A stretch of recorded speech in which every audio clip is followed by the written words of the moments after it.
Hello friends, I am Dr. Abhishek Baldwa, faculty of Biyane Girls Colleges. Today I am delivering a lecture on topic conventional current theory of mountain building.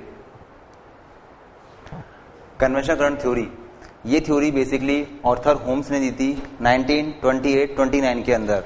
इनकी theory का जो base था वो था conventional current के द्वारा किस तरह से माउंटेन्स का फॉर्मेशन होता है. सबसे पहले कन्वेंशनल करंट्स होती क्या हैं. कन्वेंशनल करंट बेसिकली धरती के अंदर जो रेडियो एक्टिव पार्टिकल्स होते हैं उनसे निकलती हैं और इनका जो निकलने का प्रोसेस होता है वो लगभग इस तरह से दिखाई दे जाता है और फिर ये ऊपर जाकर के जहां भी मिलती हैं अपोजिट डायरेक्शन के अंदर अपना चेंज हो जाती हैं और फिर ये इनका स्पीड स्लो हो जाता है. जब शुरू में ये निकलती हैं तो इनका स्पीड बहुत फास्ट होता है और उनमें काफी हीट भी होती है, लेकिन जैसे ही ये टकरा करके विपरीत डायरेक्शन में जाती हैं इनका प्रोसेस या इनकी जो स्पीड है वो भी स्लो हो जाती है और ये इतनी हॉट भी नहीं रहती हैं.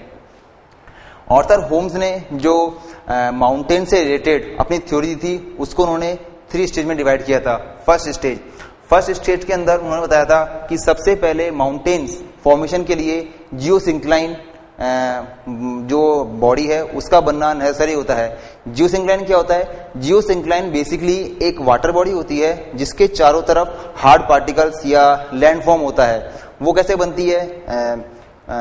होम्स ने ऐसे बताया कि सबसे पहले जो ये फर्स्ट स्टेज है माउंटेन बिल्डिंग का फर्स्ट स्टेज है जिसमें आपका जियोसिंक्लाइन बनता है. वो किस तरह बनता है? जो आपकी कन्वेंशनल करंट है वो अर्थ से निकलती हैं और निकलने के बाद में यहाँ पे ये बहुत ज्यादा हॉट होती हैं, लेकिन जैसे जैसे ऊपर की तरफ जाती हैं इनका जो हॉट है वो बहुत कम हो जाती है और ये थोड़ी ठंडी भी हो जाती हैं और सबसे पहले जहाँ टकराती हैं टकराने के बाद में उस पोर्शन से ये विपरीत डायरेक्शन के अंदर चेंज हो जाती हैं और धीरे धीरे उस एरिया को ये अपनी तरफ नीचे खींचती हैं और जो ऊपर वाला एरिया है वो दब जाता है. दबने से क्या होगा? उसके चारों तरफ का जो पार्टिकल है वो इकट्ठा होकर के उसमें आ जाएगा और वाटर बॉडी बन करके वहां पे वो इकट्ठा होने लगेगा.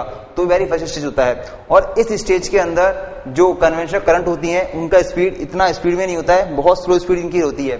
सेकंड स्टेज में क्या होता है? ये जियोसिंक्लाइन बन गया, उसके अंदर सेकंड स्टेज में क्या होगा? ये जियोसिंक्लाइन के अंदर जो भी मटेरियल आकर के इकट्ठा हुआ था वो धीरे धीरे फोल्ड होना स्टार्ट हो जाता है और इसके अंदर जो कन्वेंशनल करंट होती हैं उनका speed compare to first stage काफी ज्यादा बढ़ जाता है और जो मटेरियल उसमें जियोसिंक्लाइन में आगे इकट्ठा हुआ था वो धीरे धीरे फोल्ड लेना स्टार्ट कर देता है.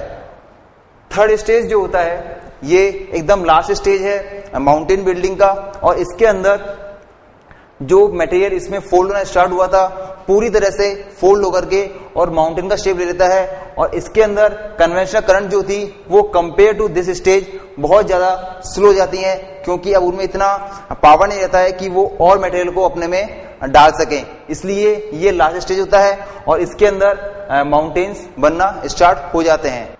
Thank you and thank you for watching this video. For further details, please visit www.gurukpo.com.